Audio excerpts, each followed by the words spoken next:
So, ladies and gentlemen, welcome back to Eazy Conversations. Thanks a lot to everyone who listened to the last episode featuring the homie Matt and I.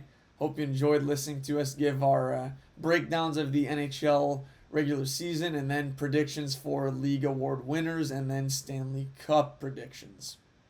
So, now for episode 131 of Eazy Conversations. I'm extremely excited, of course, to be back in the studio virtually with the homie Matt. Say what's up to the people. What's going on, everybody? Hope you're having a good day right now. Listen, I've been thinking all week about this episode tonight, Eric. I'm going to have lots to say. And without further ado, just tell everyone what we're going to be dissecting tonight. Okay, so happy to hear that you framed it exactly that way, that you've been waiting all week to talk about this, because no word of a lie, for the last 8 days since I watched Dune Part 2 for the first time, this movie has not left my mind and has kind of become my personality. Just always talking about it, just annoying the shit out of people at work. Andy, obviously, just I'm trying to contain myself to not always talk about Dune around her, but I can't help it. It's inevitable. I'll just say right off the top, I've seen it twice already. It's only been out for 8 days. Not ruling out seeing it a third time in theaters. So, yeah, Dune Part 2, we're going to get into it.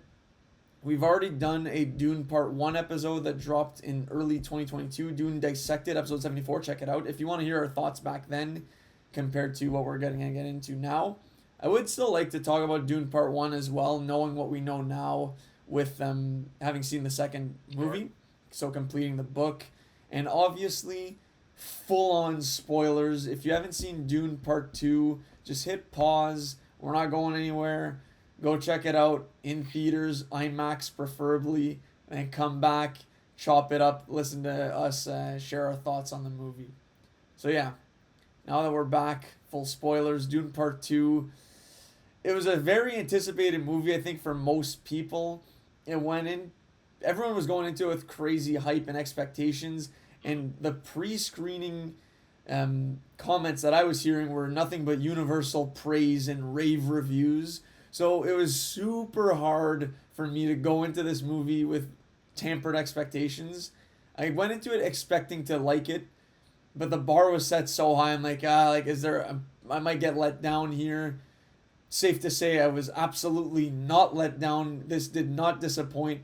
An extremely satisfying, epic conclusion to the first book of Dune and kickstarting our Dune Cinematic Universe.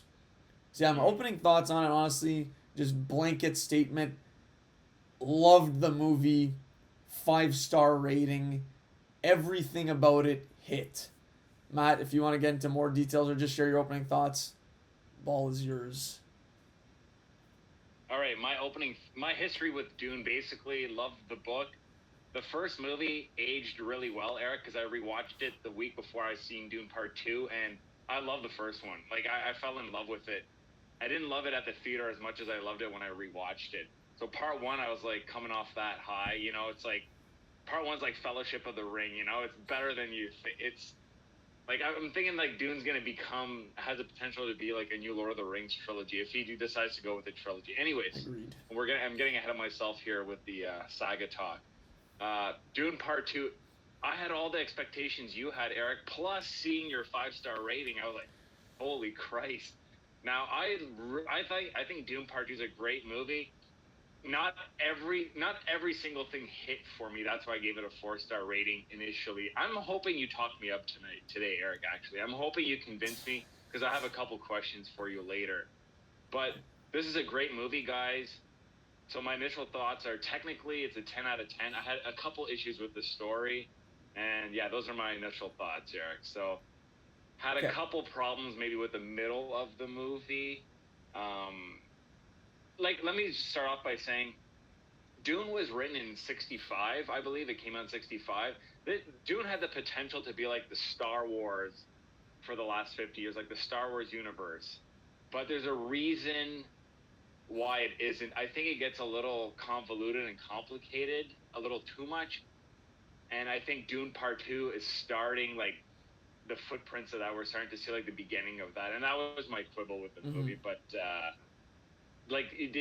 for you, Eric, you weren't bored for a second, I'm guessing, right? Like everything was hitting, like you said. So a few things, but I'll just answer that question first. So, no, I wasn't bored. Could have thrown in another hour in this movie. I would have been a-okay with that. No joke. And it's honestly, that's the beauty of and why I wanted to see this twice before doing this pod.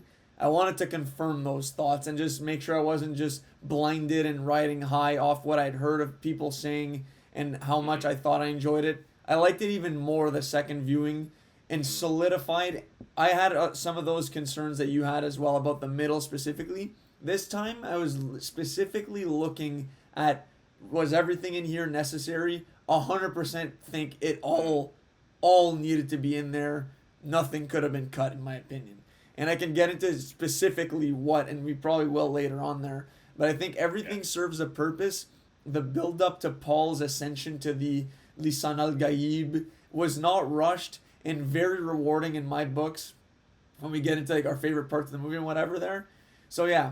And then great comparison for Star Wars. It has the potential to be that, but it also is lacking a bit of the maybe action that we see and get in Star Wars, like with the lightsabers especially. Like that's such a unique trait to Star Wars that hooks you in right away. As soon as you see a lightsaber pop up, like, oh, like what kind of action are we in for here?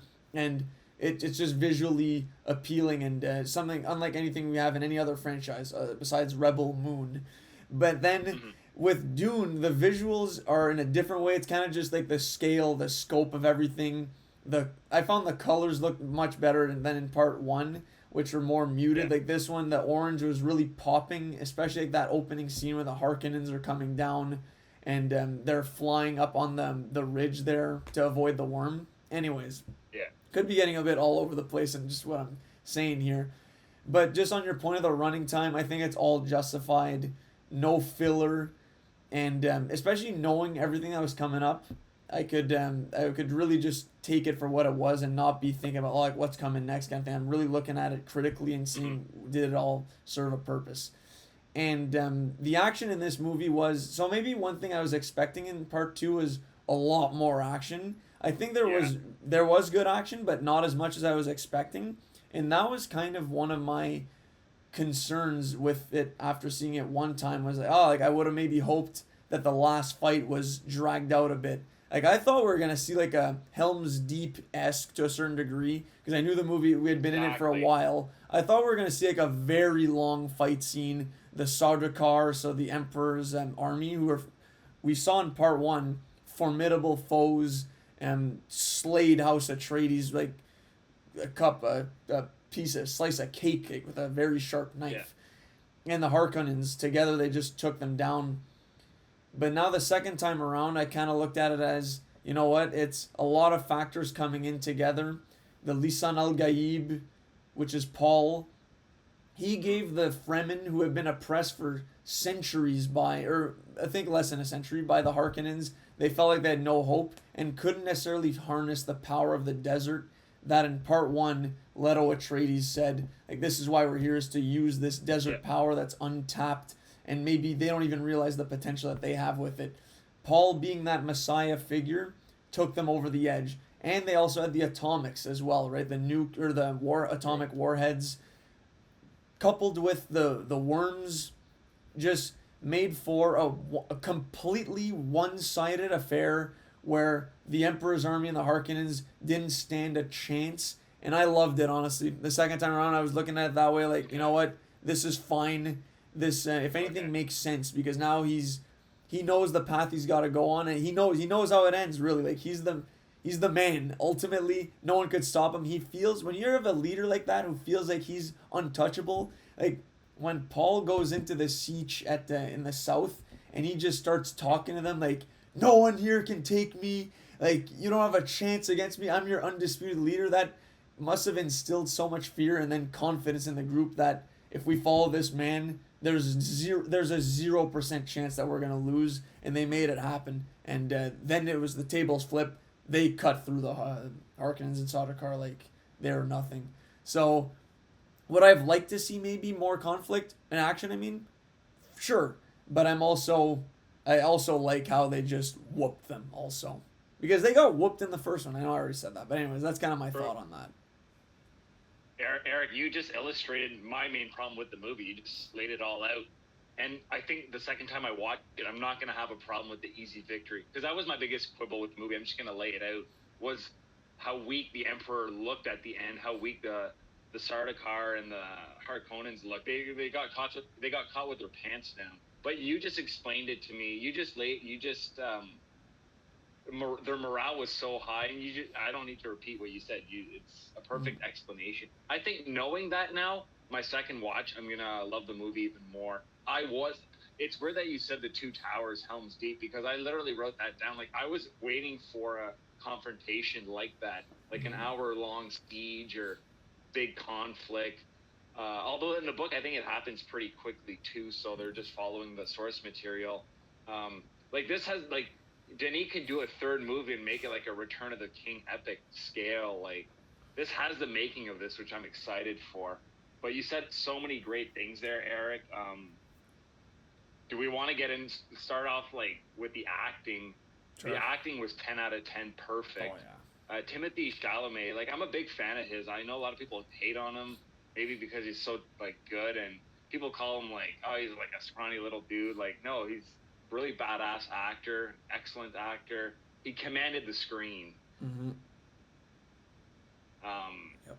Just like Paul was my favorite character. He's so conflicted. I love, like, he sees visions of, like, if he goes down one path, he'll create a holy war, but he has got to do it. Like, it's Shakespearean. It's like tragic.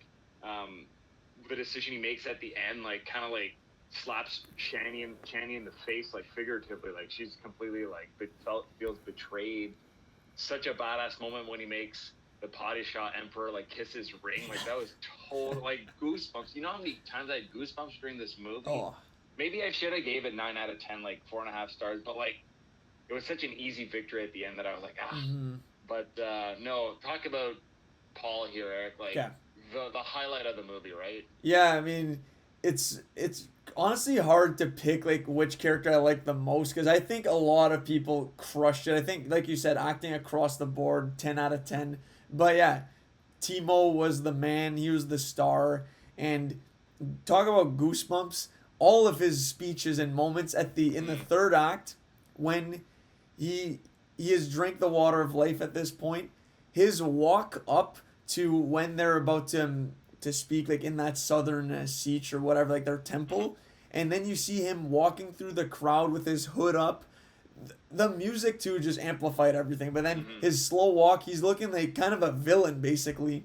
And then when he gives his speech, like the one I just talked about earlier, chills the whole time. And then again, when he had outlined his plan for the attack at the end, walks on top of the mountain or the rock or whatever, and then looks down on all his followers, chills the whole time, commands the screen 100%. And it was really in that third act that he leveled up completely. And I also liked his acting chops in the earlier part of the movie where he's a bit more conflicted, like you said, and is just curious. He's in his Ted Lasso era about the Fremen, wants to learn, is more humble, and if just to also kind of loop into another character, his dynamic with Chani, played by Zendaya, fantastic. I found their chemistry was off the charts. You could really feel that like young love blossoming up there. Like when he was just looking at her and she's like, "Well, why are you looking at me like that?"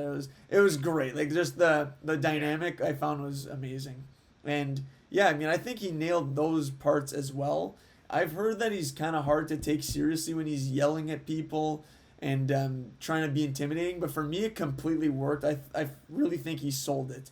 The only part I found that was a bit off was when he's talking to his mom and she's talking about he has to become the Lisan al Gaib, and he's saying like, "Oh, that's just something that your people made up," and she says like, "Oh, it's something to give them hope," and then he yells, "That's not hope." That was the only line I found was a bit off, but again, that's kind of nitpicking. Big Paul guy, I think he was the ultimate star, but everyone else I think were stars in their own rights. Oh, absolutely. Like, did you like Chani? Were you a fan of Zendaya in this one? I was a big fan of her. I think she's a good young actress. Let's just say, like, Denis Villeneuve is a master at the moment right now. Like, he's proved himself. He controls every single element in all of his movies. He has 100% control of. He's an auteur. Like the acting, the score, the set pieces, the costume, like everything looks so great. This movie was made for maybe just under 200 million, I think I read. Like, and it looks like it was made for more. Like it looks so good. He brings the best out of his actors. It's incredible. Like he made two previous sci-fi movies, Arrival and Blade Runner, just so like to prep himself for Dune, because Dune was his passion project. So like, I love that he didn't rush into this franchise. Like he's so passionate for science fiction and Dune, the Dune franchise, that he wanted to like master like just filming a sci-fi movie first, which I love. The other characters I loved, Eric, Austin Butler is emerging into like a really good young star right now. I'm watching Masters of the Air. He's excellent in that. Seen him in like he was in Elvis last year. He was great as Fade Routha, like scary shades of Heath Ledger and the Joker. Not as good as Heath Ledger, but shade like, and his voice really took me like scary. I was a little frightened by him. I loved his scenes with him just picking off his servants like willy-nilly. And yeah, talk about Austin Butler, Eric. How much did you like huge Fade Routha guy. And honestly, I was kind of skeptical of Austin Butler going into this movie. I had a take that I don't think he's as good of an actor as people think he is. He's mostly just like getting these roles because he's like a young up and coming actor, kind of. Maybe like just coasting off his looks is kind of what I was just like pigeonholing him into without really knowing him all that much. But no, the guy can act. Like he was actually unreal in this movie. One of my favorite characters. He was completely transformed in this role. Utter psycho, but I was all in. Like his intro scene I found was electric. At Gedi Prime, his planet, like that had a gladiator vibe to it that I was just eating up. It also reminded me kind of like a pod racing setting where Jabba the Hutt's out making the intros. I mean, Baron Harkonnen is definitely what the inspiration for Jabba the Hutt. That's a 1-to-1 comparison right there, 100%. Yeah. But no, he was unreal. Every single scene of his, I was captivated, and he commanded the screen as well. He was obviously a foil to Paul, but I think he did just as good a job as Timothée Chalamet, and in much less screen time. That's another thing I maybe wanted more from him. Like I would have loved to see his character pop up a bit earlier in the movie. I think he only gets in there like the hour and a half mark, which is too bad. But at the same time, the scarcity of his appearances and the infrequency at which we saw him just kind of leaves you wanting more, and they didn't overextend their welcome with what they gave us with him. But no, he was unreal. His the gladiator scene was amazing. Obviously, the fight scene at the end was the ultimate highlight. Like I loved their interaction when Paul's like, it's great to finally meet you, cousin. Cousin, is that right? I don't know. There's just something about him. The way he delivered all his lines, it was really good. And like you said, the voice was eerie, and you saw like the ambition in his character too. I obviously knew he was going to die because I read the books there, but he would have been a cool character to keep around longer. Like, maybe you make a change there where it's Gurney who ends up fighting him and Gurney gets killed, but then what happens? So, who knows? But no, he was like the Darth Vader-esque character, right? With like, when he had his armor on, when he whipped out the flamethrower on that poor Fremen, it was kind of like a Vader. It reminded me of him in that moment. But no, amazing character. Yeah, ruthless, like a nonchalant about his violence and sadism, his confidence, like what the Reverend Mother said, like he's a psychopath, but he's still like he has intelligence. He's just a psychopath because he's one of the prospects for the. I'm not even gonna pronounce this properly. The Kwisatz Haderach, like the one who can bridge space and time. Well, I like that aspect of Dune. There's a very religious. Like, Frank Herbert must have been very religious. There's a lot of religion in Dune. Be it, like, the Bene Gesserit, like, implanting this idea of a messiah, the Lisan al-Gaib on Arrakis, like, through hundreds of years of, like, slowly brainwashing the Fremen. Like, that's pretty fucked up if you think about it. Like, when Lady Jessica gets told, like, all right, you're going to be you're going to be the new Reverend Mother for us, and for the Fremen, and you spread the word. So or that or death, and which I thought Rebecca Ferguson was great. Oh I mean, I love Rebecca Ferguson. I'd let her. She could command me without even using the voice. I love her so much. She's a great actress. Not easy on the ice too.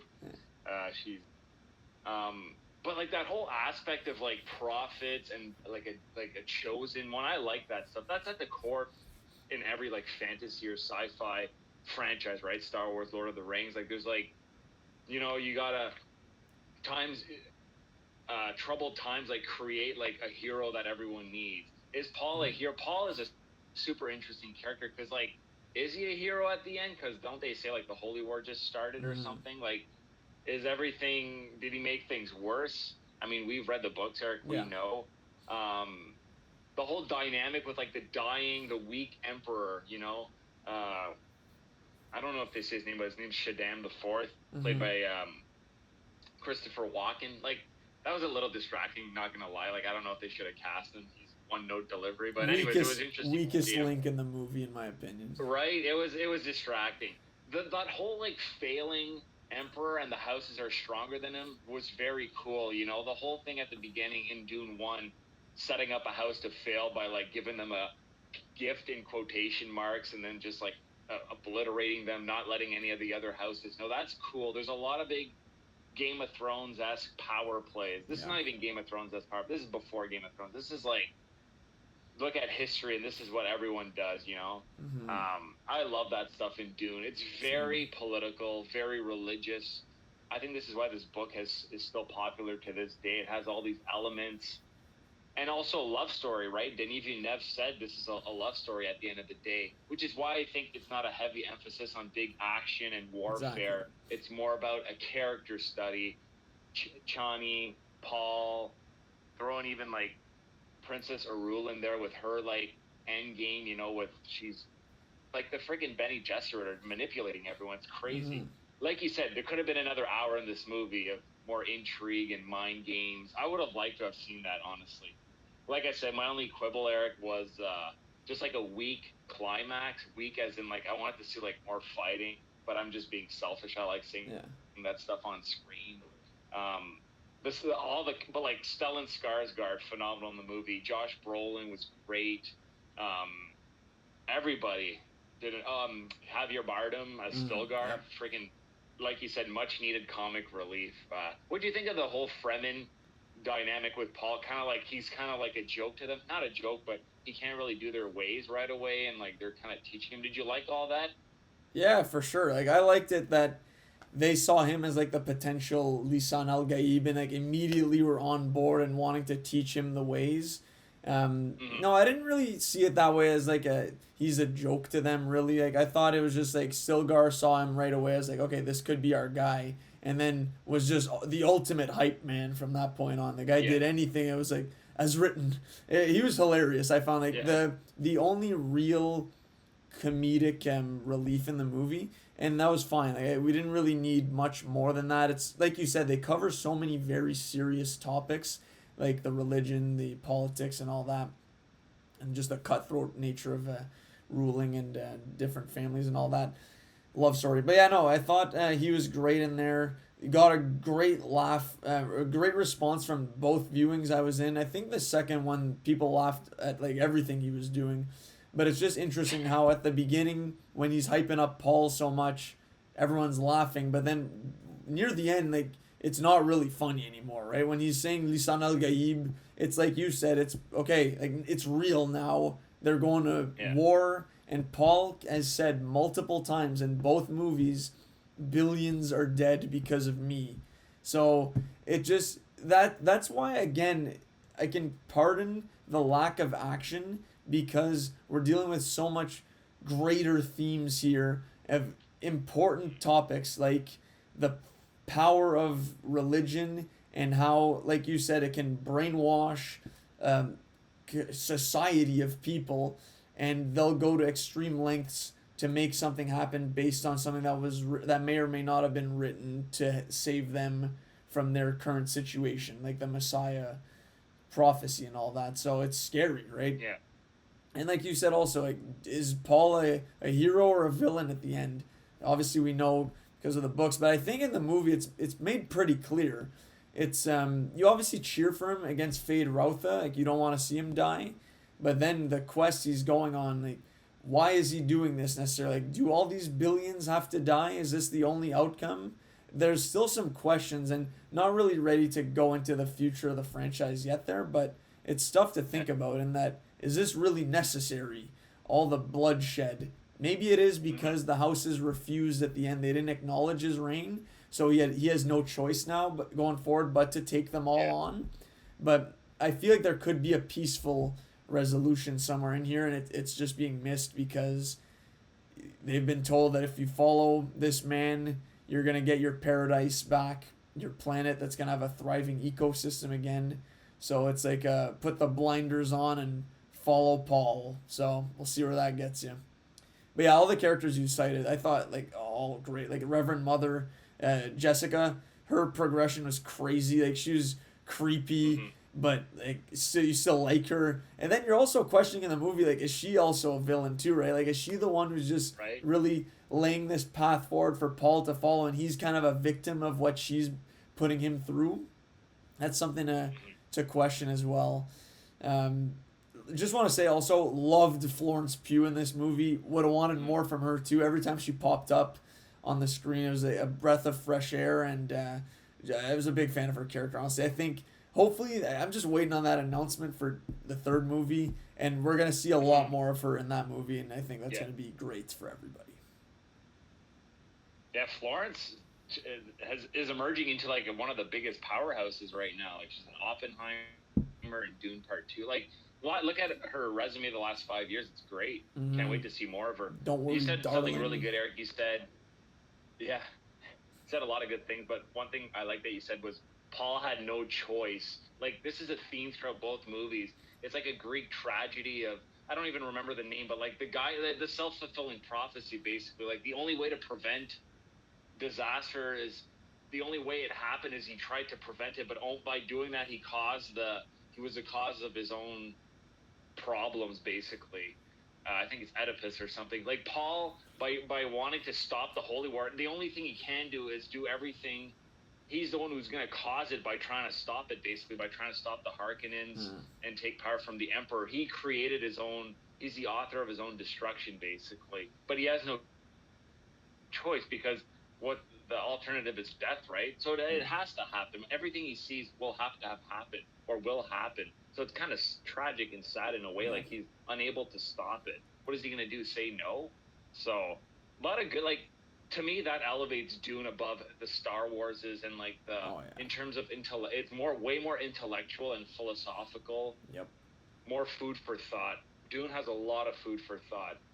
Yes. Just the let's take Dune at its simplest form. Like if you're introducing it to someone, I love this about Dune and Frank Herbert's like idea of putting a freaking desert planet with the resource that everybody wants because it creates like navigation, like interstellar navigation. Let's put it on a planet with giant worms and a badass native people that are amazing fighters, and let's do like a power struggle for this planet. Like that's a pretty freaking cool concept. Like who would have thought of that? It's just that dynamic is very interesting. Like this like this barely livable planet that contains like the gold, in quotation, that everyone wants, the resource that everyone wants. I love that about Dune. It creates a really cool story. Now throw in like power struggles and like really cool. There's really cool technology in Dune as well, right? Like I love like the armor that they fight with, like the shields basically.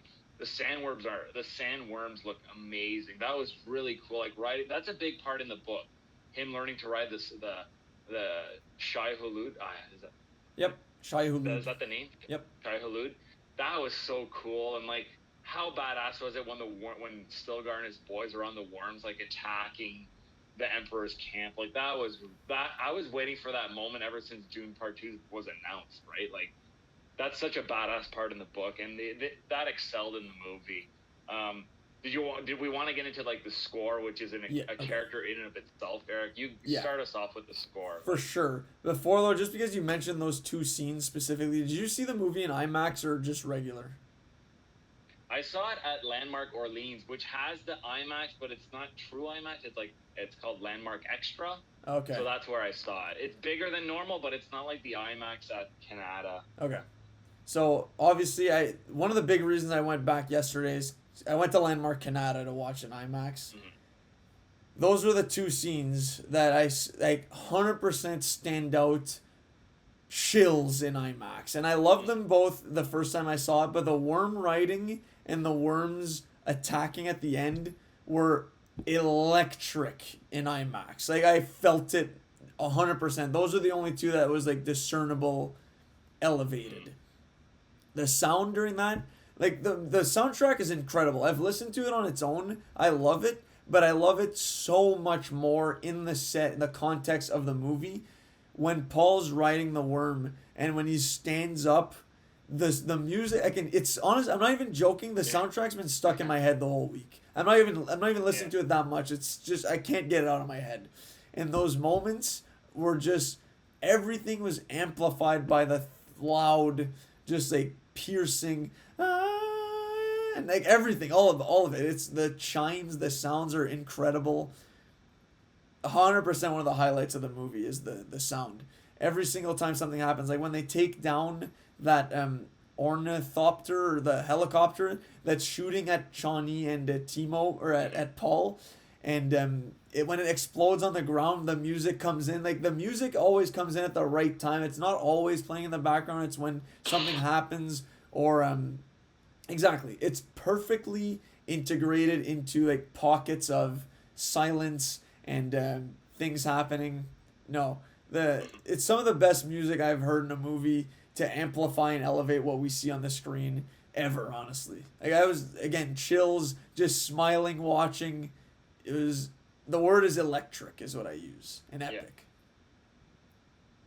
It's a character in and of itself. Like Hans Zimmer's done it again, just like Interstellar, Inception, which that the music in in those movies make the movie, and the music in the two Dune movies just crank it up to that level where you could give it like it is a 5-star in the sense that like there's technically nothing wrong with this movie. It's perfect. The like you just said, the music cues are perfect. I'm gonna bring it back to part one because I just rewatched that too, right? When Duncan's fighting the Sardaukar and like he's presumed dead, but then he pops back up with his like knife, and the cue hit perfectly with like the high operatic like screaming. It was perfect, and then he like keeps fighting them. That gave me chills like for like 5 minutes. That was epic. Duncan's death in the first one is tragic and badass. Anyways, an example of the music cue right there. Yeah, rest in peace, or so we think. Yeah, maybe. Yeah. No, there is no Dune without this score. This, just picture no score or shitty score, and like the movie is not even close to where it is now. At the theater, we just have it amplified, right? It's just amplified in the IMAX. It's just think of Lord of the Rings at the theater, guys. Think of like the big movies. This is an ingredient for a perfect movie and for a perfect epic, and Denis Villeneuve got Hans Zimmer to do it, and he stepped up to the plate and hit a home run. So, big part of the movie's success is the score. As is most good movies have a great score. It makes a movie, especially like the horror genre and thrillers and any movie. The music is so freaking important. Also the look of the movie. You said like this movie has more colors, like the setting, the costumes, the look. It was so like I felt like I was on Arrakis for those 3 hours. Like perfect escapism. This movie, right? You're in this world. You're not thinking of anything else. This movie did a great job of that. I felt like the middle was a little long. I still wasn't bored. I was just like questioning like the decisions in the story. But again, Denis Villeneuve's following the book, right? So he can't really take too many liberties. And I haven't read the book in so long, I don't know what he's changed or not. So, no, the look of the movie, like I've been repeating myself all the time, like the look was 10 out of 10, like incredible. Like I liked watching this movie like 100 times more than Avatar 2, even though Avatar 2 is like a heavy CGI, like I like beautiful fest to watch. Like this is way more compelling than any of those movies. Yeah, for theater experience, like it's one of my favorites. Like different than the Infinity War Endgame style, the Marvel like just satisfying with the action and like the conclusion of character stories that we've been following for so long. I put it up there Yeah. with like I was really thinking about this like which one did I enjoy more, Godzilla -1, my movie of last year, or this one? I was leaning Godzilla after the first viewing. Now that I've seen it again, honestly, I'm definitely thinking stuff over. I don't even need to have an answer. Like it doesn't really matter at the end of the day. But and maybe this is a needless comparison to make, but I'm taking this movie 100 times over Oppenheimer. No questions asked.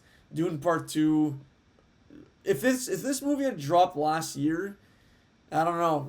Maybe this it's a stretch to say it beats it out for Best Picture, probably, but it would have taken a lot of awards away or certainty of like Cillian Murphy lock him in or I don't know. I think you're looking at technically.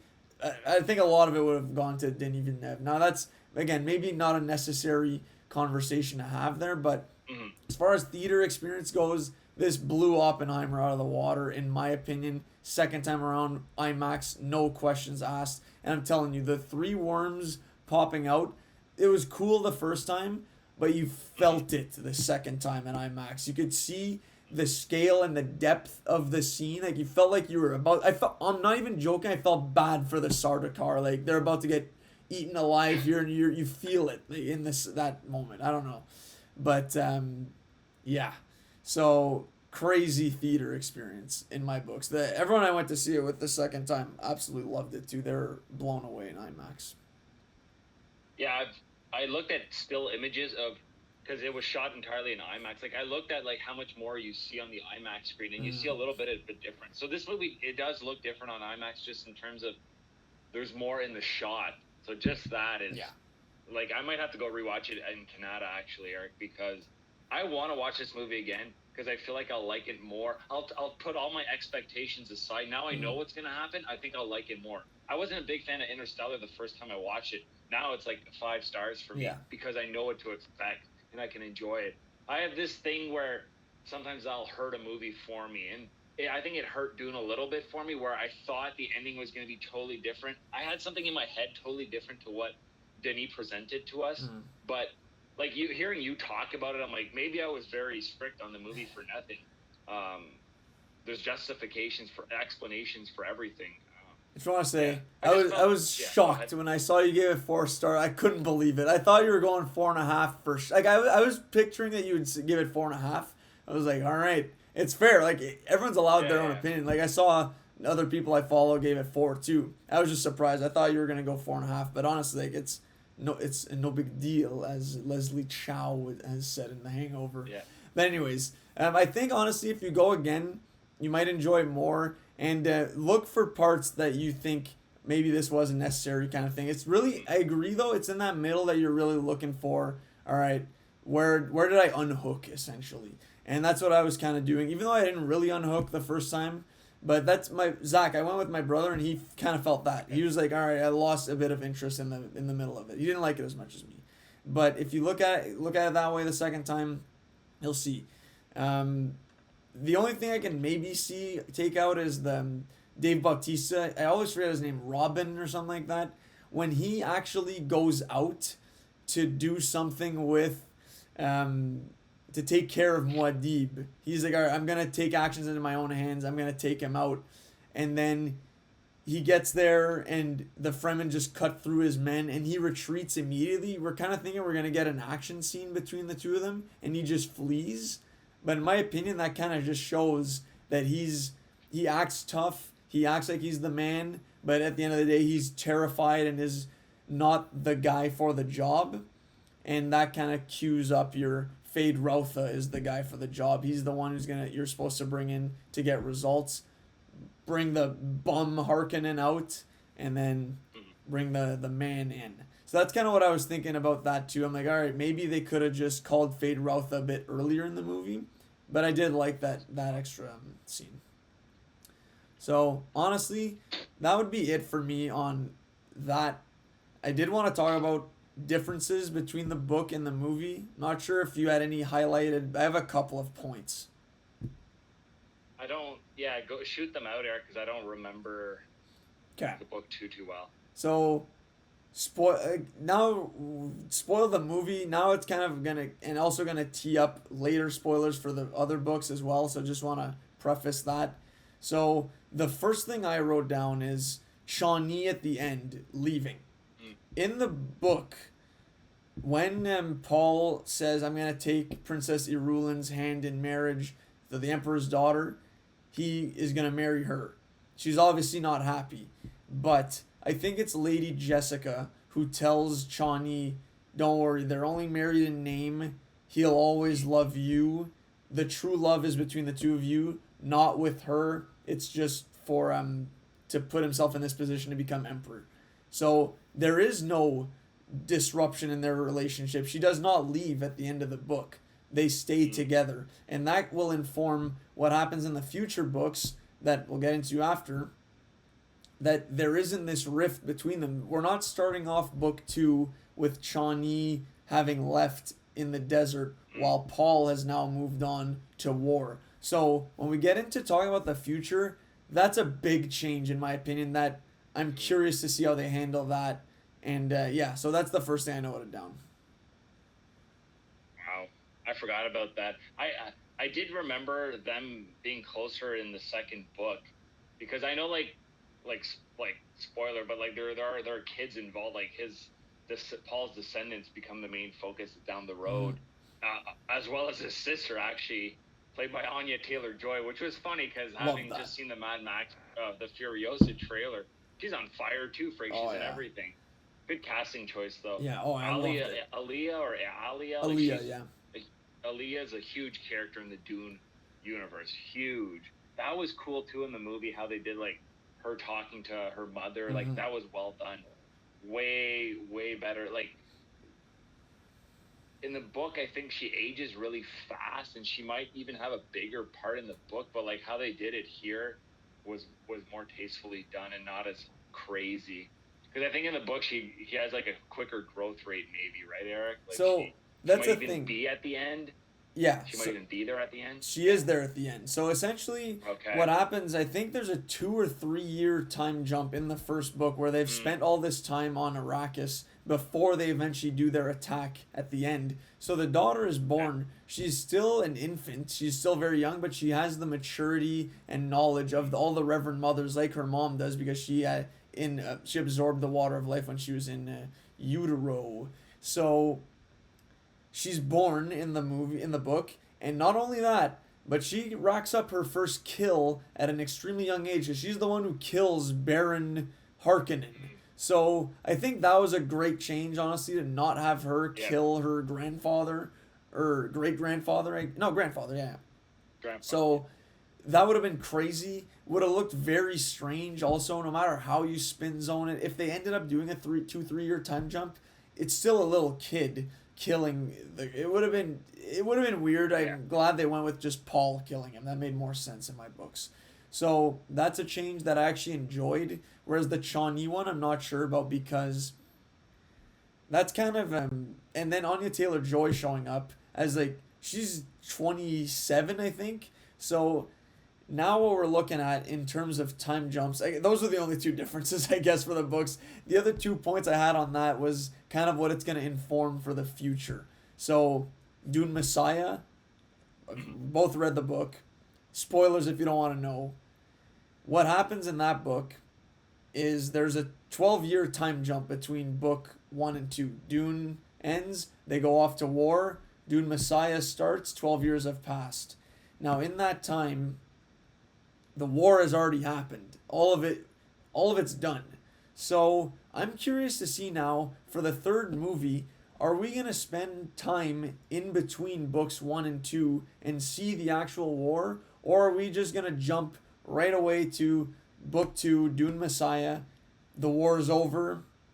Again, spoiler warning. Paul is the emperor. He's won. It's over. So are we going to see that jump? I would like to see the war, to be honest. I would want to see a bit of that, because we're ending this movie on a massive cliffhanger. There's so much hype of like, all right, we're going to war. It's going to be brutal. And also, like I mentioned earlier, Shawnee is now, she's not with Paul. So I would like to see that reconciliation between the two of them and see how they, like you said, end up getting on good terms and having kids together. Not just 12 years have passed, Paul's won, and now all of a sudden he's like, hey, Shawnee, like let's work things out again, kind of thing. Like, I don't know how that's gonna work, is my question, because that's where I think that difference is a huge thing that we need to see their reconciliation. That's kind of my thoughts on that right away. What do you think, Matt? I think that I think Denis is either going to make one more to do a trilogy or do a saga, and I don't want him to do like more than 3 movies because I honestly think that the Dune franchise goes downhill in a hurry if you read the books. Two's a big drop off from one, three's an even bigger drop off from two, four from three, etc. I only made it to part 4 and I didn't even finish the book. But I hope he does a third movie to close a trilogy and is not, like you said, not 12 years in the future because that way you don't have to age the actors or anything. You can immediately take off after part 2 ends. I think it'd be a mistake to do like 12 years later. I don't even want to see. I don't even know if I want to see a complete Dune saga with where the story goes. To be honest, I would like one more movie and give closure somehow, and maybe deviate from the books. I'd say deviate from the books and like do your own thing. Denis Villeneuve, do your own thing because I don't necessarily love where the books go, honestly. And honestly, Doom Messiah is Paul's downfall. Yeah. Like we said, full spoilers, but like it's not a good. Paul is not like, yeah, it's his downfall basically. And the third one's called Children of Dune, so it's figure out what that's about, like just by the title. But no, I don't like where this franchise goes in the books, and I hope Denis just closes it out with a trilogy. Keep all like the same actors. Like you don't have to recast anything. Just keep rolling. Do it in 2-3 years. Yeah, that's what I want to see, Eric. Mm-hmm. Okay, so I kind of agree that Dune Messiah. I read it and I remember being a bit lost at times as to what was happening, and it wasn't as interesting as the first one. Obviously, it was more a political or like what's the word here, like conspiracy movie or book where they're plotting, sects are plotting to bring Paul down from the throne. Like that's kind of what we're looking at, which I think there's potential in that.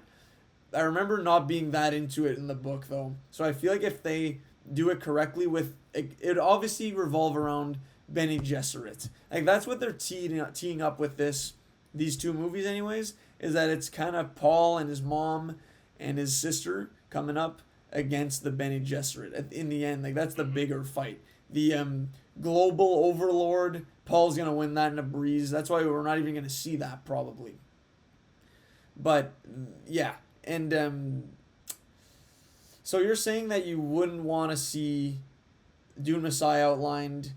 You wouldn't want to see the Holy War that happens in between books 1 and 2 also?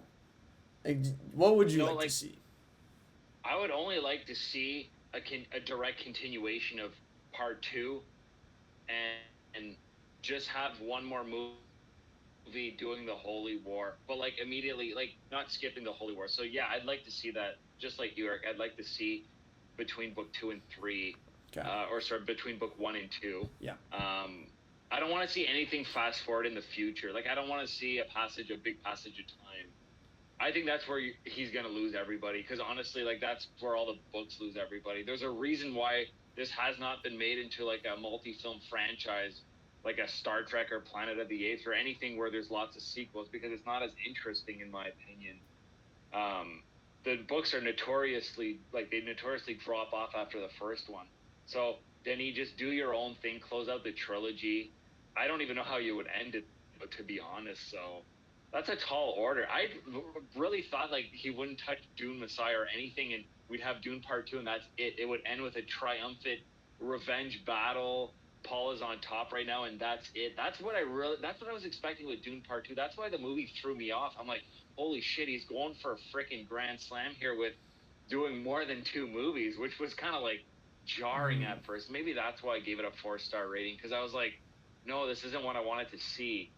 Now, Denis Villeneuve's never failed me once, so like I have to put faith in the guy. And even if he has a couple misses, I'll still watch his movies opening weekend. Like he's doing so well right now. He's on fire.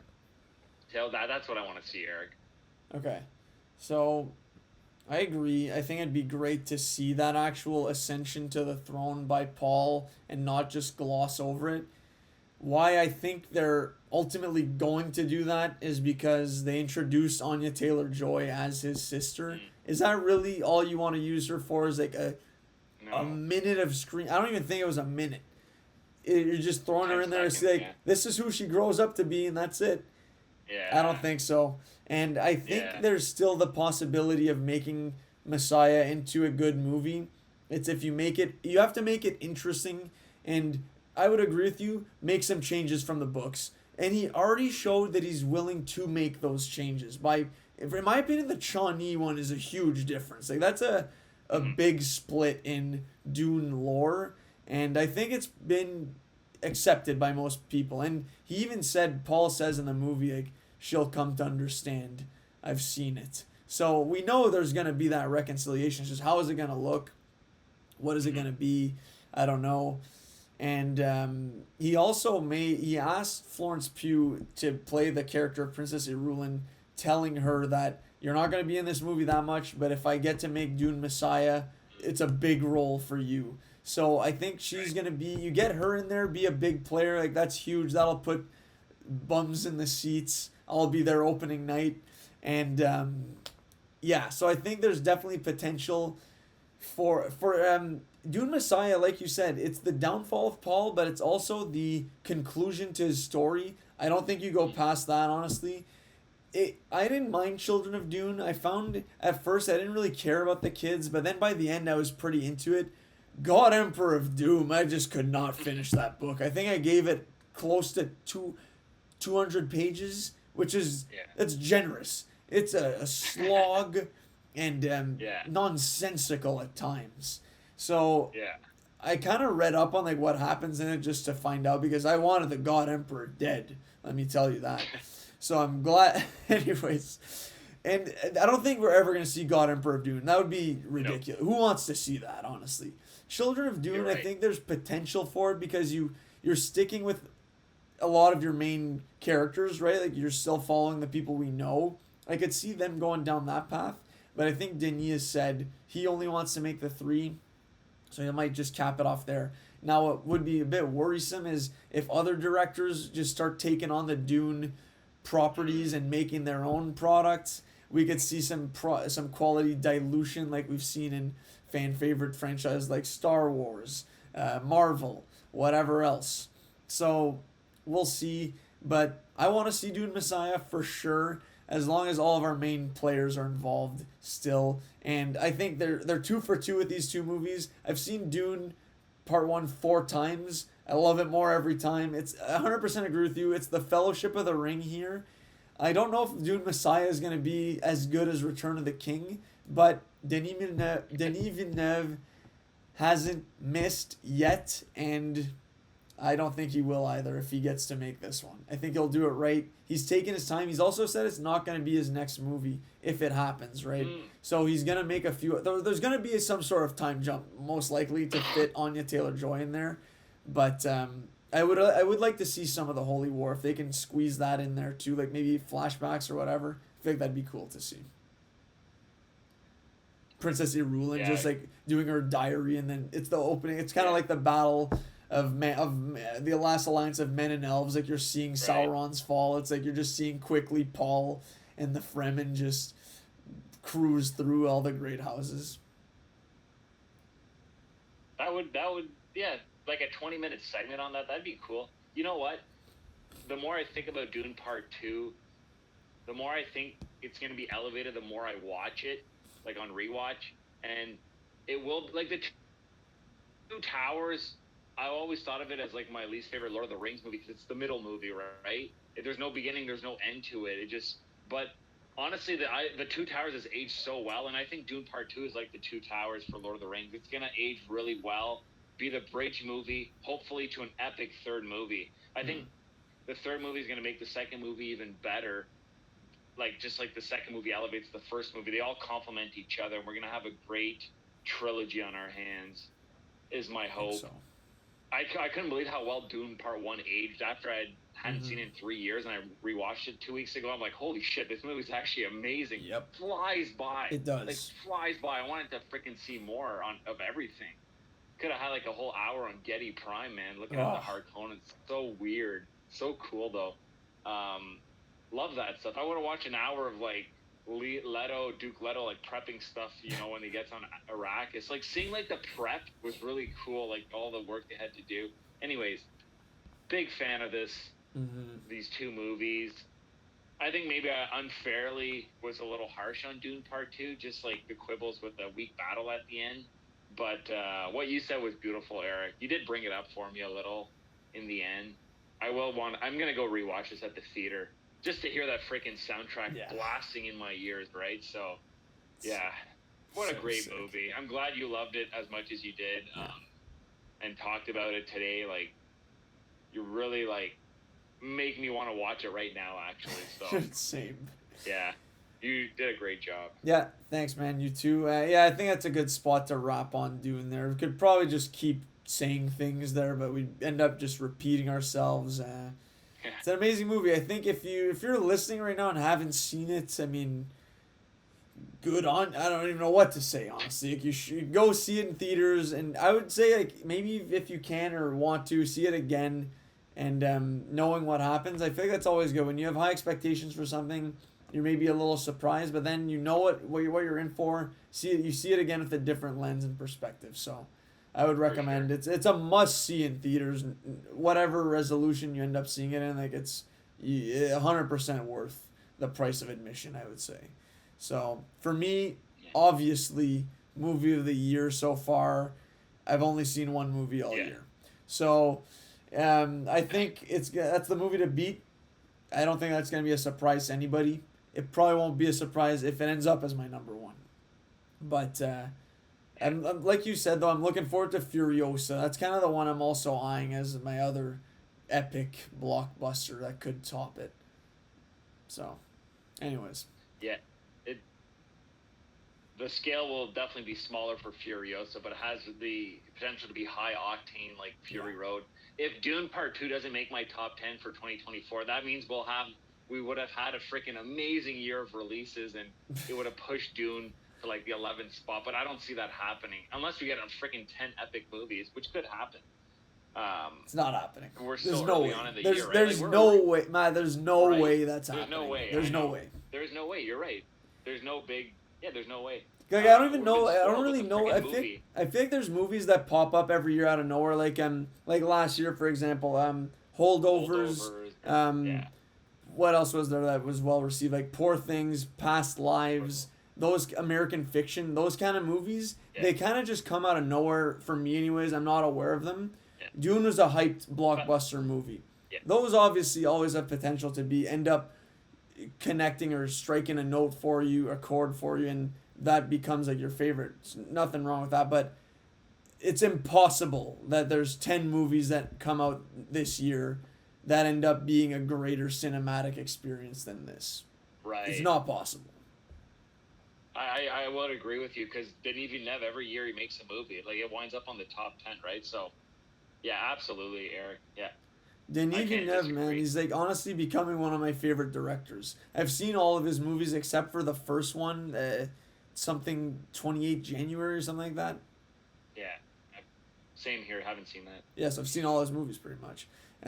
Big fan. He's the man. I can't wait for the next one, but very content with Dune Part 2 for now. So, and like you said, just quickly, Dune Part 1 flies by. I don't find it slow at all. Maybe the first time I thought it was a bit long and not as much action, but no. The movie moves when you know what's coming to. It's so good. But yeah, that's it for me on Dune Part 2. Okay, yeah. Do you want to get into recommendations, or did anyone have... Okay, recommendations. No comments on Dune. By the way, no one said anything. Well, it's hard. Like, you pose like any thoughts on Dune. There could be like, you could write a dissertation on it. Like, it's hard. It's a hard question. That's true. Super vague question too. Like, you can go on anything. Yeah. It's an epic, but it's also a smart movie. It's got everything, right? It's I'm gonna recommend. I watched Poor Things. Okay, so this was Okay. Dallas's #1 of last year. I Yeah. freaking love Poor Things. The movie flew by for me. I knew it was gonna be weird because I read your review on it and I've seen other people's reviews. Like I knew it wasn't gonna be almost fairy tale esque and like in its own little universe, which it was. Just the sets and all that. I was like, what? Where is this movie taking place right Yeah. now? What time? But what I loved was Willem Dafoe's performance, Emma Stone's performance, their journey. Seeing like the whole movie could be like a critique on like how people view the world or how people get treated. Like Emma Stone's naiveness at the beginning, and the more she learns, she's realizing what the world's like and how people take advantage of her. Anyways, I liked all that stuff. I also found it like darkly funny and not like cringy, but like I'm glad I watched it by myself because there's a lot of like sexual awkward parts. And it's like, all right, I'm glad I'm watching this alone. But no, Poor Things I was a big fan of. I love the director, Yorgos Lanthimos. Like all his movies are unique. They're in their own little world. Just the way dialogue is delivered and like the dialogue itself. He's a great script writer. Emma Stone, she's not gonna win the Oscar like you said, but she deserves it. Poor Things was a big fan, Eric. Big fan of that movie. I liked it, honestly. I thought it was a good movie. Don't think it would have cracked my top 10, to be honest. Like, just based on other movies I enjoyed more than it. I think the performances you listed were amazing. I think Emma Stone deserves the Oscar. Like, I Yeah, think she was the best of the ones I've seen, anyways. So we'll see what ends up happening. It's this weekend, right? So by the time this episode's out, yeah, we'll know who won. I think she deserves it that's for right. sure. She was fantastic. Willem Dafoe and Mark Ruffalo too are very good, but she was definitely the Mm-hmm. star of the show. But yeah, movie itself, like I said, I liked it. I gave it a good rating, but I don't know if it's one I'll be running back to anytime soon, personally. Fair enough. I'll go with another one that I know you saw, and I mentioned it last episode. I just saw it, American Fiction. I think that's Oh, also now streaming on Prime Video. So very good movie. I liked it a lot, anyways. Like for me, it just like it had a lot of things that I like in movies. The humor was great. I like the satirical nature of just mm-hmm. works that get a lot of pop that are popular, right? Like when you try to write something. The guy's an author, Jeffrey Wright's character, and he's kind of been struggling for the last few years to put out any material, but he's the products that he puts out are very like thought provoking, intellectual, and don't really resonate with anybody. And then he's seeing other artists have success when they dumb it down and kind of write exploitative material, like taking advantage of the black experience in America and writing just nonsense about the ghetto and stuff. So he just kind of starts writing stuff like that and then starts getting immense popularity and success. And he hates all of it that he's getting finally some recognition through writing garbage like this. I was honestly crying, like dying of laughter watching this movie. Yeah. He was hilarious, and I recommend American Fiction. That would have, if I had seen this, top 10, no doubt for me, 2023. Same here. Just on the strength of Jeffrey Wright's performance, right? Like I loved in the movie how he kept getting compared to his dad, and like he sees his dad as like, oh yeah, he was like I had no issue with, but his other siblings are like, yeah, because you're just like he's pretty much just like his dad, right? And how his dad like what happens to him when you find out like that what happens to him, it's very tragic and messed up. And you realize like no, he shouldn't like Monk has a lot of issues in the movie and dealing with his brother. Like Sterling K. Brown, I thought was a really good Yeah, character he as was. a younger brother with his problems. I like that whole dynamic. The sister at the beginning was great, like with the mom. I love movies like this, drama, but like you said, funny, but not like haha funny, just like smart funny, satirically funny, like you said. This movie too, not bored for a second, flew by. I just wanted to know what was gonna happen. All the stuff with like the chirps at Hollywood at the end, like they want to make a movie on the book, and Adam Brody playing the director is like a freaking idiot, like rimming the PA for like the drink that she brought him a drink that wasn't cold or too cold. I don't know, like the drink was wrong basically. Like never Yeah. bring this to me again. That whole like critique on that was hilarious. Like when he's sitting at the table with the other critics and they're like discussing the book that he wrote, or that, well, they don't know he wrote it, but like all that, like he can't believe it. He's like, "Are you kidding me right now? This is garbage." Put yourself in his shoes. You made something as a joke, and it's getting all these awards, and you're like, "You've got to be kidding me." That was the best part of the movie. It's just that concept of that. I kind of want to amazing? rewatch it, to be honest. I just watched it, but Yeah, this, when he great. suggests to change the name of the book, I was dying. Me too. And then they love it, and then the agent can't believe it. Every time they mention, it's the dumbest thing. It's so dumb that every time they mention this, every time they said the name of the book, I was just dying.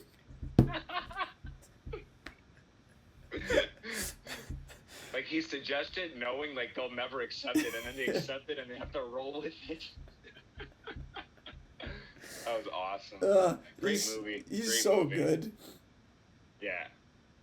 Criminally I would love to see him pop up in Dune Messiah. He would fit in perfectly as like a Bene Gesserit, or not Bene Gesserit, like because there's another sect of Bene Klaxu, I believe, something like that, and they're all men. I'd love to see him as one of those. Anyways, that's just my opinion.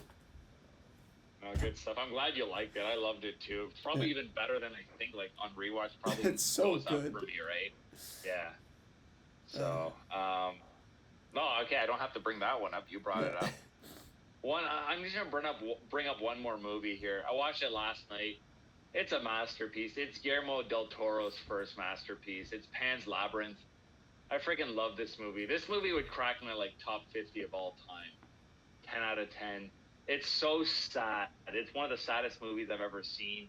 I feel so much for the main girl, Ophelia. I don't know. I'm not gonna get into the movie. It's like from 2006, so it's almost 20 years old. Most people have seen it, I think. It's just such a heartbreaking, tragic tale, and the fact that a kid has to resort to what she does in the movie to like escape reality is heartbreaking to me. That's where the movie hits hardest for me, and the sadistic nature of her stepdad, and everything about the movie hits home for me. Very sad movie. 10 out of 10. Pan's Labyrinth. If you haven't rewatched it in a while, give it a rewatch. Super quick, fast. It's like it's under 2 hours long. It flies by. Very, very powerful movie. Excellent movie. Yeah. I haven't seen it. I've heard nothing but good things, honestly, so I gotta get on that. Is it streaming anywhere, or do you have it? I don't know if it's streaming anywhere. I have the Blu-ray though. Okay, nice. Yeah. Definitely check it out, Eric. Okay, will do. So movies, I guess that'd be it for movies there, but like you mentioned it earlier, I'll just speak on it as well. Masters of the Air, I'm watching on Apple TV.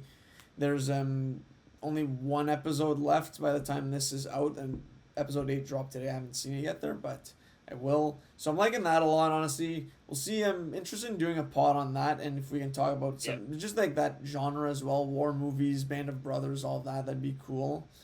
I don't think that's something we've touched on, but no, I'm liking it a lot. I like how with like Band of Brothers, and I haven't seen the Pacific yet there, but they kind of take these actors who aren't A-listers at the time, but are up and coming actors, and you get to showcase them in here, and really cool to see like Austin Butler's in there, and the other guy, Caleb Turner, I think is his name. He was Theseus Scamander in the Fantastic Beasts movies, Newt's brother.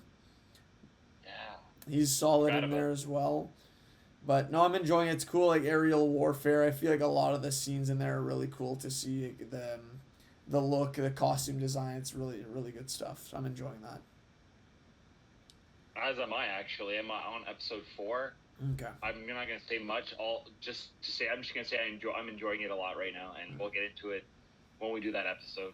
Another show. I don't know if you've started it, Matt. Shogun. It's on Disney Plus. Have you started it or? Not yet. No. I'll do Masters and then Shogun. Okay. Very good show so far. 3 episodes are out. It's basically like a Japanese Game of Thrones style show, I'm finding anyways. It's a remake of an older mini limited series that dropped in the 80s, I think. So I'm not sure if you've seen that. I haven't, but I'm really enjoying it. The quality is top notch. Great, great acting, great story, political intrigue, some great action as well. I'm really enjoying it. Shogun. It's kind of one of those shows that everyone's watching online right now and is getting pretty good reviews. So it's not disappointing so far, and I feel like they're only getting warmed up too. Yeah, I've heard nothing but good things too on it. It's based on a famous book by James Clavell, Shogun, and he's written a lot Mm. of good books that have been adapted, and they made a miniseries. Now they're making another one. So the book has a lot of praise too. Two of my favorite Japanese actors are in the show, like Hiroyuki Sanada, who's like in The Last Samurai, who's in Bullet Train. Like he Oh, plays the main lord. He's amazing. He's been acting forever. And then there's another Japanese guy, Tadanobu Asano. Love him in everything I've seen him in. He's played in English movies, Japanese movies, Chinese movies. The guy's like multilingual, amazing actor. I don't even know who he plays in the show, but like just those two actors, I'm like, okay, it's gonna be a high quality show. you're right. Can't wait to watch it. I recognize the main actor now that you say that. He was in Bullet Train. I've seen him in that. The So. Wolverine. He's in the Wolverine. Yeah, that's a movie. He's in a ton of stuff. Look at his filmography. You'll be like, holy shit, he's on Lost for like a season. Okay, cool. He pops up in a lot of stuff. Great actor though. I think he's also a singer too. Like these freaking multi-talented actors are unbelievable. That is sick. So yeah, Shogun. I'm watching. That's like I'm excited for Shogun. More like I like that feudal Japan. And Eric, you've just been watching a bit of that stuff, right, on Blu-ray, like the Kurosawa movies. So like it's that genre is exciting, right? Oh yeah, and I'm glad I've seen a lot of those movies now that I can kind of pick up on homages from those movies in the show I'm watching. I'm not saying you should be looking out for Easter eggs there and all the episodes that are out so far, but I can definitely see where stylistic inspirations came from those older movies.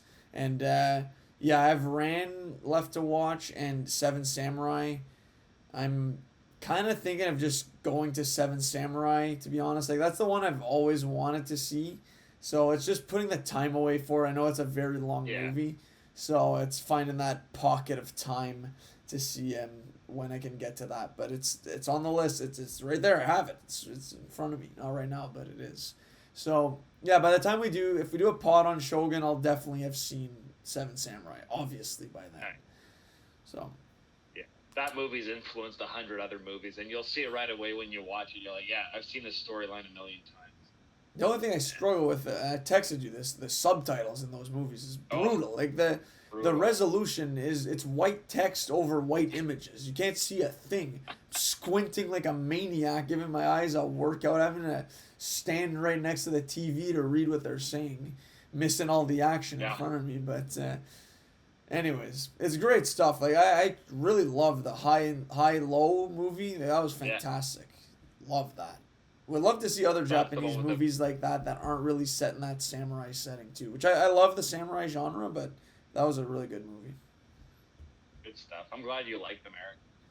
One more thing to recommend. So there's a lot of great shows out right now that I'm watching. The weekly drops, one episode at a time, keeps me having something to look forward to TV wise. Anyways, Bad Batch season 3. I'm not sure if you've started that, Matt. Very good stuff so far. I'm caught up. I love it so far too. Yeah. Very last episode I watched, I was like, am I gonna cry here for crying out loud? No, it wasn't that sad, but like, the reunion part, that was for that sure. crushed me. I was like, holy shit. Great moment. And just the way it was filmed too, I found that you don't even think you're watching an animated show. It just the cinematography too, it's beautifully done. Bad Batch, animated shows in general, honestly, people sleep on these animated Star Wars shows big time. Bad Batch is 100%. great. I love what they're doing to tee up and explain like what happened in the sequel trilogy, right, with Palpatine especially. Dr. Hemlock has got to go, though. If this guy makes it through, if that sick fuck makes it past season 3, I'll be furious. But he's got to go. Good villain, though. I love him. He is. He's a good villain for sure, but I want to see his head on a spike. I feel like we're heading down a dark path too, though, for, if not Omega, at the very least, multiple batch members. My call is that Omega is gonna die. Honestly, I think because of her DNA, or maybe that's how you get away from her dying. They're gonna get her DNA to fund, because that in the end, Palpatine always wins, right? The guy's his track record is immaculate. The guy does not take L's. So I think they're gonna get what they need out of her at the very least. But I could also very much see her die in the process. Yeah. Yeah. So. But yeah, that's a show I watch every week too. Nice. Super easy. I mean, like 20 minutes long. It's fantastic. Good stuff, Eric. I'm glad you're watching it too. Yep. Yeah. I don't have anything else. Sounds good. Got a couple of albums. I feel like there's a decent amount of rap albums dropping that I'm enjoying. Blue Lips by Schoolboy Q. It's a good album. I don't know if you've checked it out. Just once. I think Brandon overhyped it for me. Okay. I thought it was good. I didn't think it was great, but I'll re-listen to it. Yeah, I liked it more with a few other listens. Okay, so Brandon enjoyed it quite a bit.